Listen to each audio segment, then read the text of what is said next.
J'écoutais Moharan dans la Torah Gimel. Aujourd'hui, nous reprenons Hot, Bet et Gimel. Et nous voyons aujourd'hui comment on arrange si quelqu'un a entendu une mélodie, une chanson, une musique dangereuse. Pourquoi elle est dangereuse? Parce qu'elle a été composée par quelqu'un de pas bien. Et qu'est-ce qu'elle peut faire comme danger? Elle peut abîmer quelqu'un dans son rapprochement à Hachem, ça veut dire ça peut le décourager, ça peut lui donner de la mélancolie, de la nostalgie, ça lui perdre des forces. Il a moins envie de prier, il a moins envie d'étudier, il a moins envie de bien se tenir. Donc il faut faire attention de qui on écoute. À Tikkun Lavé, comment on a vu l'arrangement, la chose qu'il va faire pour pouvoir être capable d'écouter la mélodie, la musique, la chanson de n'importe qui, sous-entendu même d'un méchant, c'est par le fait que pendant la nuit, il va étudier la Torah orale. Et surtout, la Torah orale, la Gemara, le Talmud. Et parce que le Talmud, il s'appelle aussi la nuit, comme on a vu dans le développement.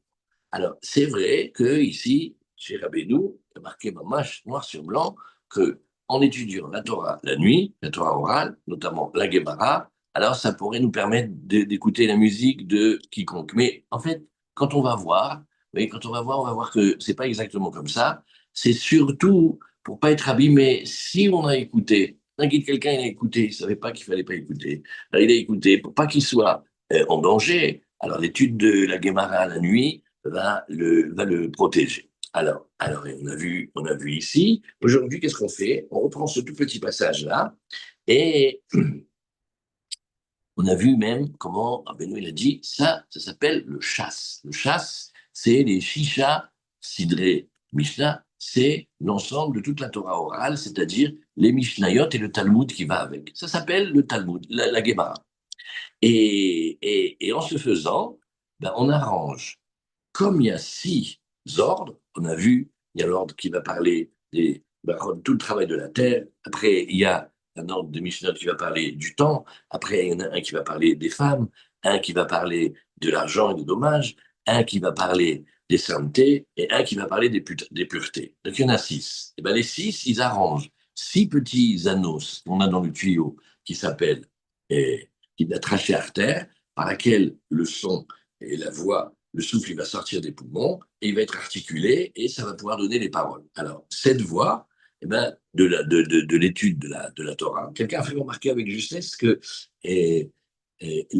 quand on étudie la Gemara, on parle d'étudier la Gemara à haute voix. Hein. On ne parle pas dans la tête, on parle et ben, en fait, on étudie en chantant. Et on remarque une chose très, très, très étonnante. Chacun a sa mélodie. C'est pélé, ça. Quand quelqu'un étudie, si vous allez à la yeshiva ou si vous entendez les gens qui étudient, en fait, ils chantent la Gemara. Alors, ce col-là, il arrange une voix dangereuse qu'on aurait entendue. Mais on continue le passage et nous sommes dans les mots à Ah, keshelomet shelo lishma. Mais il y a une condition, c'est que l'étude dont on parle, elle est une étude très belle, très pure. Ça veut dire que il étudie la Torah lishma, pour la Torah, pour Hachem, pour créer du bonheur et arranger les mondes et faire du bien dans le monde. C'est une intention dans l'étude de la Torah. Par opposition à étudier pour avoir raison, ou pour dominer, ou pour être appelé un rabbi, ou pour gagner de l'argent, toutes sortes de choses comme ça. Donc, s'il étudie, pas avec la bonne intention, il étudie chez l'Olishma, Aïnou, Bishvil, chez Rabbi, et ici, Rabbeinu, il dit, son intention, son but, c'est qu'il veut être appelé rabbi. Et donc, il veut recevoir des honneurs. Alors, Alimoud eno b'chashivut kolkar. Il dit des mots, mais anonymes. Il dit des mots, il dit, oui, mais alors cette étude, elle n'est pas tellement considérable. Oui.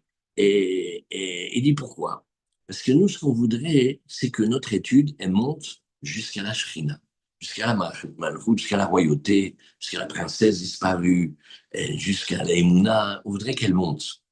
Et alors, comme il y a trop d'intérêt dans son étude, et il est trop tourné vers lui-même, alors cette étude-là, elle n'arrive pas à monter là où elle devrait aller, donc elle n'arrive pas à monter jusqu'à la sphira de Malchut, qui bien qu'elle soit la dernière des 10 sphirotes, mais en fait, elle est très très haute.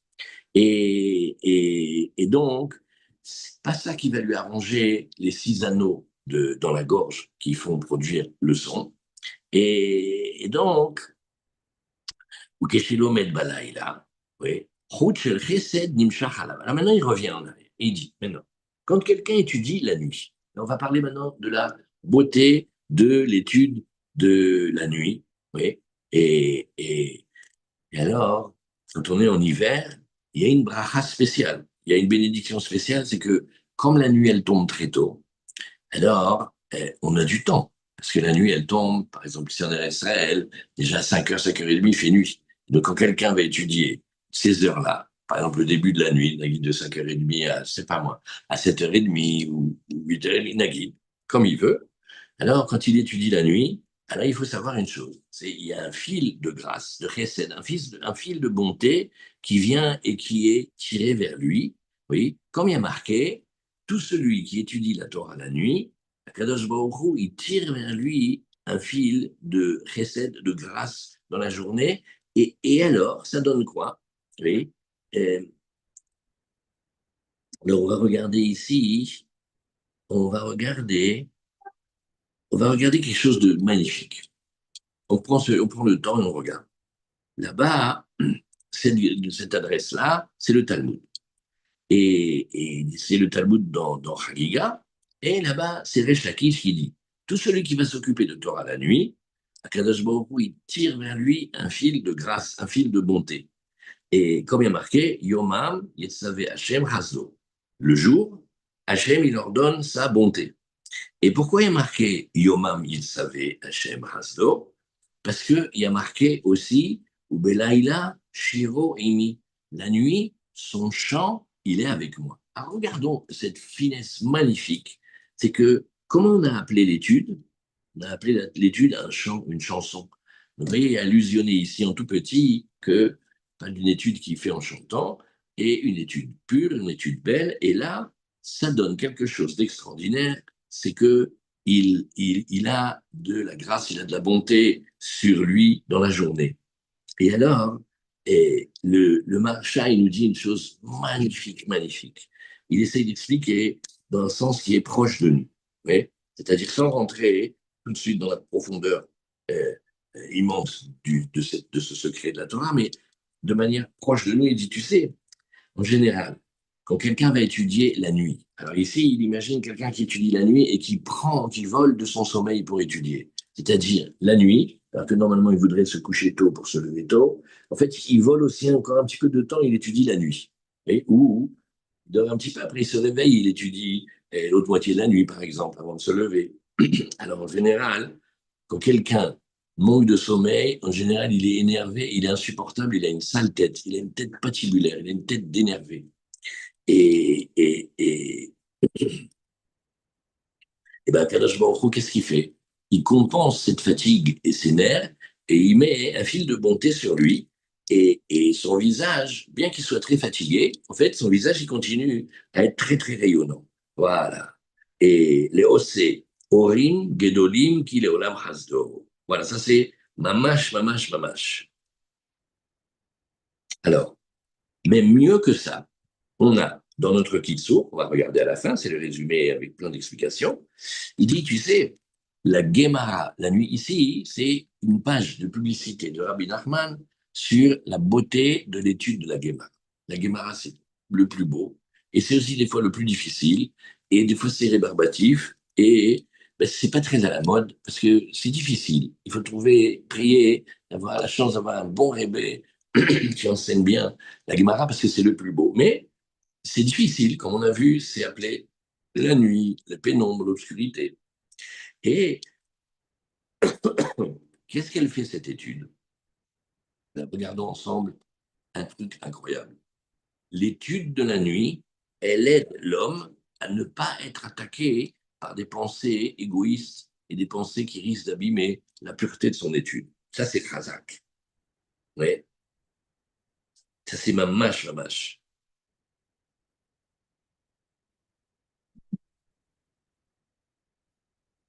Okay. Parce que, qu'est-ce qu'il a commencé ici? Mais Nachman, il nous dit, bon, faut faire très attention à ce qu'on écoute. Ça, c'est la leçon 3. On ne peut pas ne pas faire attention. Maintenant qu'on sait, on doit, Bezrat Hashem, faire attention. D'accord. Alors maintenant, et si quelqu'un est entendu, comment il fait pour réparer? Ou même, la version la plus forte encore de Rabbi Nachman, c'est de dire qu'est-ce qui nous permettrait Béhémet d'être protégés et de pouvoir étudier, écouter la musique ou avoir écouté de la musique dangereuse sans être abîmé, c'est l'étude de la Gemara le soir. Et alors quoi? Ça veut dire, si j'étudie la Gemara le soir, même en pensant uniquement gagner de l'argent ou être appelé et un grand rabbi, ça marche? Il dit non, tu n'as pas compris. Si tu étudies la Torah le soir et tu prends du temps et tu combats un petit peu le sommeil, parce que des fois on a envie de dormir, alors cette étude-là, tu sais ce qu'elle va faire? Elle va t'aider à pas tomber dans le piège d'étudier que pour, elle va être appelée rabbi ou des choses comme ça. C'est ça le pibouche. C'est pas que tu peux étudier n'importe comment, comme tu veux, de manière égoïste, et la nuit, elle t'arrange tout. Non, c'est que la nuit, elle va t'aider à être plus avec Hachem. C'est très beau l'étude de la nuit.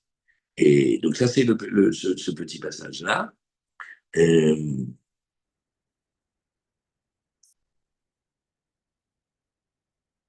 ah, et voilà, aussi, on va regarder quelque chose dans le bio Ralikutim, dans les élèves des élèves de Rabbi Nachman d'après. Ça, c'est Chazak. C'est que allez, tout le monde sait que l'étude chez l'Olishma, elle n'a pas la valeur de l'étude Lishma. C'est-à-dire quelqu'un qui étudie de manière purement intéressée, ça n'a pas la beauté, la grâce et la sainteté d'une étude de quelqu'un qui, c'est du pour Hachem, c'est Bébadaï. Alors pourquoi Dafka dans la Torah Gimel, Binachman, il parle tellement de ça? Alors il dit, non, ici on parle d'une intention secrète très très forte. C'est que quelqu'un, avec son étude, il veut construire la Shrina, il veut redonner de la vie et de la force à la princesse disparue. Il veut grandir la Emouna, la confiance en Hachem dans le monde. Il veut faire régner Hachem, il veut faire que la royauté d'Hachem vienne dans le monde. C'est des intentions qu'on met dans l'étude. Alors, c'est pour ça qu'ici, il nous parle beaucoup, beaucoup, beaucoup du Lishma et du Shelo Lishma. C'est pour ça que ici, oui, et c'est-à-dire, la nuit, ça aide à une chose, et la Gemara, ça aide à une chose. Arrête de croire que on va t'appeler Rabbi, oublie ça. Il ne rentre pas là-dedans du tout, du tout, du tout, du tout. N'y pense même pas. Avant, c'est et fais la Torah pour Hachem. Voilà, ça c'est un passage du Biur à l'Ikoutim, c'est Mamash Nifla Nifla. Oui. Après, si vous voulez aussi, euh, euh, on fait un petit travail, 1 minute, c'est, mais comment les maîtres ils nous ont enseigné, qu'est-ce qui s'appelle l'ishma, shelo l'ishma. L'ishma, ça veut dire étudier la Torah au nom de la Torah, pour la Torah. C'est quelqu'un qui étudie la Torah pour la Torah. Ça veut dire en fait, il étudie la Torah pour Hachem. Et shelo l'ishma, ça veut dire il étudie de manière intéressée. Alors, étudier de manière intéressée, les maîtres de France de Tosfot du Moyen-Âge, ils ont dit, mais attends, il y a un truc qui ne va pas parce qu'on dirait qu'il y a une contradiction. D'un côté, on nous dit, ah non, mais celui qui étudie chez le Lishma, mais c'est mieux s'il n'avait pas été conçu, s'il n'était pas né, hein. C'était mieux celui-là. Et de l'autre côté, on te dit, non, que l'homme, il commence à étudier la Torah, même chez le Lishma, même avec un intérêt, parce qu'avec la force de la Torah, au fur et à mesure, il va ouvrir les yeux et à la fin, il étudiera de manière désintéressée. Tosfot, il dit, à cause de cette contradiction-là, on est obligé de dire que en fait, il y a plusieurs niveaux d'intéressés et de désintéressés. Et les niveaux très, très, très mauvais d'intérêt, c'est pas quand quelqu'un il veut être appelé rabbi, même gagner de l'argent ou de la notoriété, non. C'est ce qu'il dit ici, oui. לעולם יעסוק האדם בתורה ובמצוות אפילו שלא לשמה שמתוך שלא לשמה ולשמה, כי גדול עד שמיים חסדך, et il dit voilà, parce que il y a un niveau qui peut être un niveau très, très, très dangereux. Celui-là, il faut vraiment s'en sauver. Ça s'appelle là-bas, celui qui étudie Almenat les canter. Les canter, ça veut dire contrer, attaquer, trouver des défauts. Et ça, non. Ça, parce que ça, la Torah, elle le rend intelligent. Et si elle rend intelligent et qu'elle utilise l'intelligence de la Torah pour regarder tout mal et tout de travers, et avec une intention rien que d'être contre, ça c'est celui-là, il n'est pas bon du tout. C'est celui-là, on dit, ah non, celui-là, mieux vaut qu'il ne soit pas venu.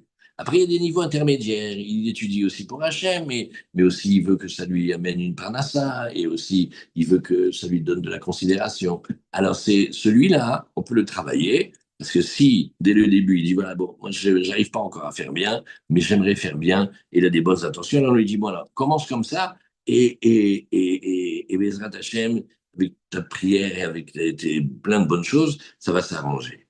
Voilà.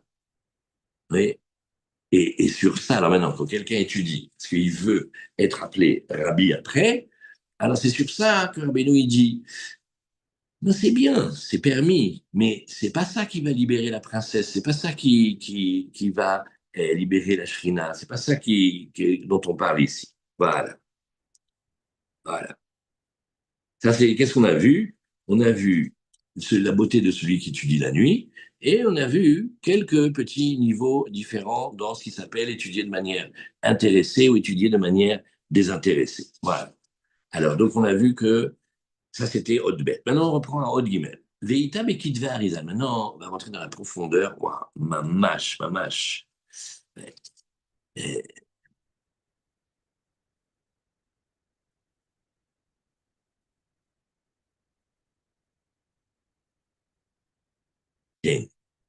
Donc, vous voyez une chose. On voit une chose pélée. C'est qu'en fait, l'étude de la Torah la nuit, on rajoute même en chantant, ça veut dire l'étude de la Torah la nuit, elle arrange deux choses. Elle permet de faire que la mauvaise mélodie, elle attaque pas cette personne et elle aide cette personne à étudier plus pour Hachem. Certains disent à la yeshiva un pirouge très beau, très simple. Ils disent que quand quelqu'un étudie la nuit, ça se voit pas. Et donc, ce qu'il fait, c'est pas pour la considération. En général, le jour, tout le monde te voit, alors voilà, il est là avec les livres, etc. Mais la nuit, en général, qu'est-ce qu'il fait? L'homme, il est chez lui à la maison, ou il est dans un Beth Midrash, on ne le voit pas. Et là, il étudie la nuit. Oui. Alors, il y a une histoire comme ça, une histoire qui s'est passée à Yerushalayim, très belle. Il y a un jeune Bachour, Yeshiva, il est rentré, enfin, un jeune homme, il est rentré à la Yeshiva. Et bon, alors il commence à étudier, etc. Et à un moment, on l'invite chez un des enseignants, et chez un des enseignants, c'est une yeshiva d'américain. Et un des enseignants, dans son salon, il a une photo du Rav Moshe Feinstein d'Amérique, qui est un grand, grand, grand sadique. C'est lui qui a reçu le sabbat Israël, quand le sabbat Israël, il lui a montré le Pétek, toute la belle lettre qu'il a écrite sur le sabbat Israël, qu'aujourd'hui, c'est ça, c'est ce grand maître-là que quand il est rentré, la femme de Moshe Feinstein, elle a vu le sabbat Israël, elle a dit vite, vite, vite à son mari qui était le géant de Torah d'Amérique, elle a dit prends une bracha de lui, prends une bracha de lui. Alors et ce garçon américain, il est donc chez un de ses enseignants de la yeshiva à Yerushalayim, et il voit la photo du Rav Moshe Feinstein, il dit ah, mais je le connais, il me met les tefilines tous les matins. L'enseignant lui dit, mais ça va pas, non, mais quel toupet, tu crois que tu connais ce grand rave, et en plus il te met les tefilines le matin, mais ça va pas, etc. Et en fait, ce jeune homme, qu'est-ce qu'il faisait? Il était serveur dans un bar de nuit à New York. Et quand il sortait du bar, à côté du bar, il y avait comme un minuscule magasin, mais petit, petit, petit, petit, et il voyait derrière la fenêtre un vieux monsieur avec des livres. Et aussi, quand c'était le matin tôt, parce que lui finissait la nuit tôt, tard, alors il voyait que ce maître-là, il sortait des téfilines. Alors, il savait pas qui c'était. Elle est rentrée et il a dit bonjour, vous avez les téfilines. Moi aussi, j'aimerais mettre les téfilines. Alors, ce vieux maître-là, M. Feinstein, quand le jeune homme il finissait son service de serveur de nuit du bar d'à côté, il mettait. Et pourquoi il était là-bas, alors, M. Feinstein? Parce que la nuit, il voulait un endroit tranquille. Il voulait étudier seul, sans que personne le dérange. Et quand il étudie comme ça là-bas, quelle notoriété il a? Personne au courant, à part ce serveur du bar d'à côté. Et donc, dans notre histoire, eh bien, évidemment qu'il avait raison, ce jeune homme. Il dit, mais moi je le connais, il me mettait les téfilines. Et il n'est rien mis, c'est vrai, parce qu'il finissait son travail tard la nuit, et c'était le début du petit matin. Il est Moshe Feinstein, eh bien, avec toute son humilité et sa pureté, eh bien, on dit du Moshe Feinstein, Stam, pour que vous sachiez, tout le Talmud, il a fait 202 fois. Il a étudié tout le Talmud, mais bien, hein, profondément, 202 fois. Alors, vous voyez qu'il étudie la nuit. Parce que la nuit, mais qui te voit quand tu étudies la nuit? Alors, c'est la beauté de l'étude de la nuit. ça aide l'homme à étudier la Torah pour Hachem. Alors en hiver, c'est tellement fort. Voilà, ça c'est un petit biour ici. Et la journée, il a un fil de grâce, un fil de bonté sur le visage, parce que ben, bien qu'il soit fatigué, quand même il arrive à rayonner. D'avoir mamash nifla. Alors maintenant, Itab et Kitvarizal, maintenant on rentre dans quelque chose de très profond. C'est ce que le Harizal, il a dit à ses élèves et à Rabbi Vital, Kitsiporim Sheba Klipa, Em Mochim Shebe Malchut de Klipa. Alors maintenant, comment Akadosh Baruch Hu, il a créé le monde? Il a créé le monde pour venir vers nous avec 10 sphirotes. Alors on apprend petit à petit. Il y en a 10. Mais pour des raisons qui sont des raisons personnelles à Hachem, des fois, c'est pour nous donner ce qu'on appelle le libre arbitre, des fois, c'est pour des raisons encore plus cachées. Il a créé aussi une possibilité en vis-à-vis de la sainteté de monde d'impureté. Et ils sont construits pareil, c'est-à-dire ils se ressemblent. Et à nous, Bezrat Hashem, toujours de choisir le bon côté, le côté de la sainteté, et de ne pas se laisser embobiner par le côté de l'impureté qui copie comme un singe le monde de la sainteté. Et donc, de la même manière, ça s'appelle Asara qui traite de Savuta dans le Zohar, c'est les dix courantes d'impureté. Et elles sont construites bidiouk comme un miroir c'est le faux, et il est construit bidiouk en symétrie avec le vrai. Maintenant, la malchoute, la royauté, du côté de la sainteté, ça s'appelle la malchoute de la gloucha, la royauté de la sainteté. En face, il y a la même copier-coller. Mais elle n'est pas vraie, elle est fausse. Mais on peut se tromper avec elle. Et alors, on dit que cette malchoute, elle est un partsouf, ça veut dire elle est un monde. Elle n'est pas seulement une sphira, elle est plein, toutes les sphirotes avec un nom de royauté. Eh bien, quand on cherche là-bas les mochines, tout commence toujours de la tête. Toujours, tous les édifices d'en haut et d'en bas, ils commencent toujours de la tête et de la volonté, des pensées, etc. Alors, la tête de la royauté de ce monde d'impureté, eh ben, qu'est-ce que c'est? Ça s'appelle les tsiporim, ça s'appelle les oiseaux. Donc, quand on regarde et on voit Rabbi Hana qui nous dit ah mais moi je l'ai vu, je l'ai vu ici, je l'ai vu ici. Moi j'ai vu, il nous dit dans le Talmud de la Gemara de Baba Batra à la page 73, il te dit mais je l'ai vu moi. Et les grands, tu sais, je l'ai vu ce Tzfardéa. Et maintenant on sait que Rabbi Nachman il va nous expliquer Tzfardéa, Tzipor Déa, l'oiseau du Déa, du Date. Et pourquoi du Date? Parce qu'on est dans les mochines. Et les tziporim, ces oiseaux-là, ils sont les intelligences supérieures de la royauté. Et ici, on parle de la royauté du côté de l'impureté. Et donc, eux, ils sont les têtes pensantes, le début, la chorma, la bina, le da'at. Et c'est pour ça qu'on appelle Sfar Dea, Sipor Dea. C'est vrai que dans la Haggadah, on raconte qu'il a vu une Sfar Dea, une grenouille. Mais en fait, l'intention, elle est qu'il a vu, dans les mondes du haut, il a vu les grenouilles, et il a vu l'origine de la voix et de la musique et de la mélodie et de la chanson, et il a réussi à distinguer la bonne origine et la fausse origine, et il a déjà même donné que quand il a dit qu'elle était grande comme une métropole de 60 maisons, les 60 maisons, c'est les 60 traités du Talmud. Rien de la force. Et Emochim Shibemalchut des Klipa, ve Ashtet Siborim Hayot Teorot, En Binyan Amalchut des Glusha. Par contre, les deux petits oiseaux d'en haut, qui sont vivants et purs, eux, ils sont la construction de la royauté de la sainteté. Et la construction de la royauté de la sainteté, c'est nous, c'est notre travail qu'on fait ici. Et on le fait comment? Avec nos prières, avec nos études, avec nos mitzvot, avec nos... Chaque fois qu'on fait du bien. Et alors maintenant, les deux petits oiseaux d'en haut, comment ils s'appellent aussi? Chorma et Bina. Ils s'appellent la Chorma et la Bina. C'est-à-dire, en fait, c'est les mochines parce que tout commence toujours des intelligences. Et ils viennent de la Malachut. Des fois, on l'appelle aussi la Nukva. Et, et,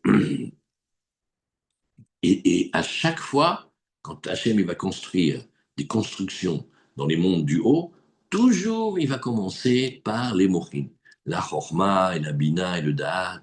Et ces intelligences-là, c'est elles qui vont créer toute la suite. Et ainsi de suite, dans un monde qui va suivre, on commencera par les intelligences et après on ira vers les midotes, vers les ramifications. Et c'est ce que nous voyons ici. Et celles-ci, elles sont nourries par où? Elles sont nourries par les deux sphirotes qui s'appellent Nessar et Hod, du monde qui est plus élevé qu'elles. Et ainsi de suite. Et donc, les tziporim que Baba Bachana il est en train d'étudier maintenant, il dit, mais moi je l'ai vu une fois, ce tzipor-là, je l'ai vu. Et il est grand comme la métropole de Hakrukta, et la métropole de Hakrukta, elle est grande de comment? De 60 maisons, etc. Et les fichar, Nishtabach David, Lifne Shaoul, Yodea Nagen. Et maintenant, Rabbi Nachman, il dit un secret. Il dit, tu vois, la mélodie. Ne crois pas que c'est simple, ne crois pas que c'est une petite chose. Parce que David Ameller, quand il a parlé de lui et quand il s'est mis en valeur devant le roi Shaoul, il a dit, tu sais ce que moi je sais faire? Je suis Yodéa Nagen, je connais la mélodie. Et donc, en connaissant la mélodie, il n'y a pas mieux comme roi que lui, parce que la mélodie, c'est la royauté. Et lui, il connaît la mélodie de la royauté. Qui a Neginai Binyana Malchut. La mélodie, elle est la construction de la Malchut. C'est-à-dire quand nous, on prie ici, et quand on étudie ici, et alors surtout la nuit, comme on a vu, en fait, on construit la royauté.